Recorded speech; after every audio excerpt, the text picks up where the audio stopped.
I knew probably when I was a toddler, I didn't fit what people expected of me on so many levels. I got away with some things because of my creativity, my art talent. So if I dressed a little differently, as long as it didn't cross a line, it was like, oh, they're an artist.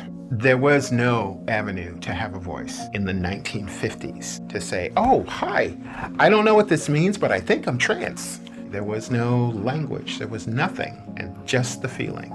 It took decades of me navigating through a lot of adventures until I finally started to own who I am. My contribution to community through my art is about storytelling at its core, and is always connected to the various intersectionalities that I inhabit. What brought me to the Q Center is a need for community. I absolutely had to find a chosen family. I had read that somewhere, that queer people, the gender rebels, we had to create family because in most cases our blood family just could not accept who we are. We are still human beings and we still need communion with other people who love and trust us. And that's what I was looking for at Q Center. I heard that name somewhere, someone mentioned it in passing, and I said, okay, it's time to get Google out and find this place. It was like going to an amusement park for the very first time as a kid. It was like, oh my gosh, just everything. They have doorknobs, there's floors, there's stuff on the walls, and it's all really cool. I felt good just walking through the door. One of the aspirations was being able to come to the Q Center and access the programs that I know I'd missed out on, and the groups and the associations and the building of a family. So when I finally had a chance to come, that was during that very significant point where the Q Center was about to close.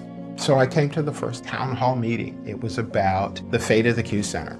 There were people saying, almost verbatim, the Q Center saved my life. I had to wrap my head around that. I'm at a meeting where it's like, what? They saved your life?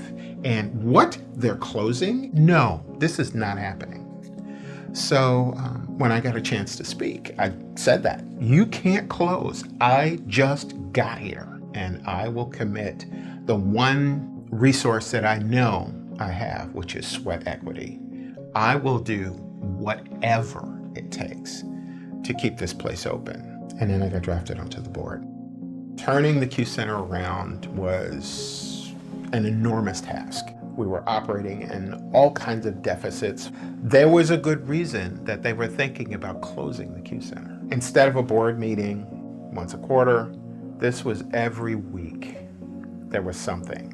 And in 2 years, it became viable. We got out of the deep, bloody red ink that was drowning the Q Center and brought it to a place where the community at large, the people who need the Q Center, and the people who have the means to support the Q Center were coming back. Currently, I'm attending PCC, getting the requisite credits I need to transfer to PSU and their social work program. And from there to Lewis and Clark for their art therapy program, so that I get to bring those skills back to the family here at the Q Center. Art is a part of me, and my helper DNA is very much a part of me. I like contributing to something bigger. And in this final iteration of my life, of my most authentic, my most honest, I get to be the most me. No holes barred, completely honest, completely transparent, and completely real.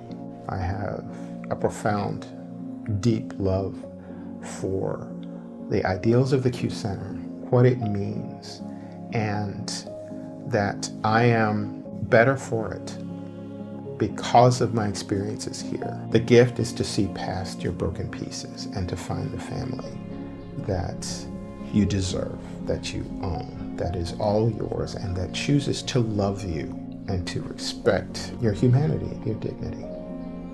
That's a gift, and that's the Q Center.